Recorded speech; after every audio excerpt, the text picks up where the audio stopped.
I mean, it's over. I said when Rutte was brought in as the Secretary General, I said he could very well be the last Secretary General that NATO ever has. And I think it's becoming more and more likely that this could indeed be the case. And he's not going to go gently into that good night. He'll go screaming, screaming, screaming. But it doesn't change the fact that NATO is a failed institution.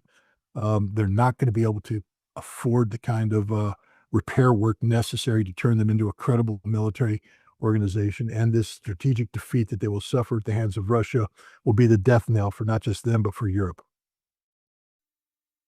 I guess my concern is that it wouldn't be either no intervention or intervention, but this incrementalism, which we've seen over the past 3.5 years, because there's always room for miscalculation, as the New York Times revealed. I think everyone knew that it was as mainly been U.S. generals running the war out of Germany, providing logistics, intelligence, the targeting, even with some of these long-range missiles being operated by Westerners. So I guess my concern is that Rutte himself believes in Santa Claus, that the Russians won't do anything in return, because we have all this gradual incrementalism and the Russians never do anything. So, but wait, Glenn, yeah.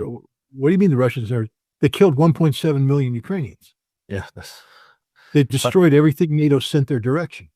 This is a war of attrition. I mean, that's the mistake that Keith Kellogg and others make, because you're not getting the big red arrows on the map. Obviously, Russia's not replicating the capture of Berlin, but that's not what this war is about. This war is about achieving the military collapse of Ukraine and NATO, which is happening as we speak, because 1.7 million Ukrainian soldiers are, no longer able to fight. There's, more than 2 million wounded out there. All the equipment that NATO provides ends up in the scrap heaps, or it's rotated back into Europe to be repaired, only to come back and die again.